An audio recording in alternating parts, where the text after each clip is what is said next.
Located about a block away from Bluff Street behind Holiday Square is the new location for Switchpoint's food pantry. Switchpoint moved its pantry here in May after acquiring a lease on the old Napa Auto Parts store warehouse. The reason the pantry moved is due to expansion of the Community Resource Center's housing unit off of Sunset. We are adding 16 new family units, which we are very excited about. However, the construction of that project took away all of our upper level parking. And so because of that, it made it very difficult to get people in and out of our food pantry and food trucks in and out of our food pantry. And we'd been looking for a while, and this just kind of gave us that extra push. This new food pantry is not meant for Switchpoint's housed clients, but rather those who can't seem to make ends meet. We've seen an increase in our food pantry. People are really trying to do what they can. They're working multiple jobs. They are trying to take advantage of programs, in the community, but it's just not enough. Due to high food costs and inflation, many large families and even seniors on fixed incomes or with a disability frequent this pantry. And I'm on disability, I'm on wanted water. And money don't go far. I hadn't got my VA stuff yet. I've been fighting them 2 years. And this right here, keep it from starving to death. And it's a godsend.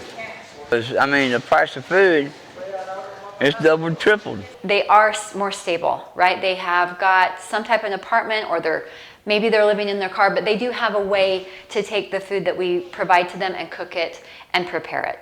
It's such a lifesaver for our family because I've got 8 kids and it's really hard to make, everything stretch with prices of everything gone up. So super grateful for. Donations from the Utah Food Bank and local grocery outlets make up much of Switchpoint's food pantry supply. Clarkson, who manages the flow of food at the pantry, says once a food truck comes in, the extra space allows for daily food distribution on the shelves, separated by pallets. Here, a truck can come, we can set that stuff all out on the floor. All of this is all in a different space, so the flow is very, very different. And now we have a much better way of dividing that equally through all of the 5 days. Switchpoint's food pantry eligibility caps off at 185% of the poverty level.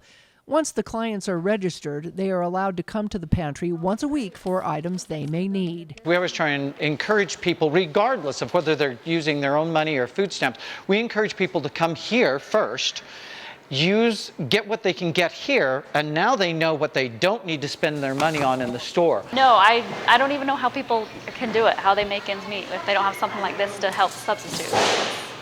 It's crazy. I can spend all my budget on just tissue and... The new food pantry now works on a point system where those in need can choose items they will use based upon the size of their families. It's like grocery shopping, keep track of what they're taking and how much they can take. Before, we used to just load up boxes, give it to them. But we found out when we did that, there was a lot of waste. So we came to the point where when we came to this facility here, we went with the point system. That way that they could take what they need. And so they get to go through the shelving units, and the items have different costs based on the product. So 1, 2, and 3 points per item, and they get to take those. And each patron receives free fresh food boxes preloaded with everything from frozen meat and fish to fruits and vegetables.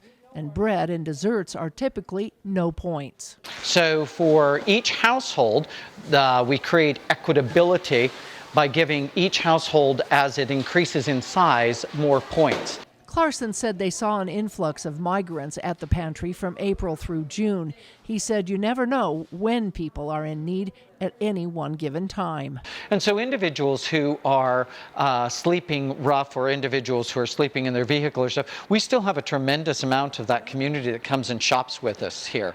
And the thing is that it's still more empowering for them because they also get points. Some of them are on the Arizona Strip. Some of them are just literally finding places to sleep in their car around in St. George. Currently, the new food pantry serves an estimated 480 clients in a week, with an average around 1,400 households in a month.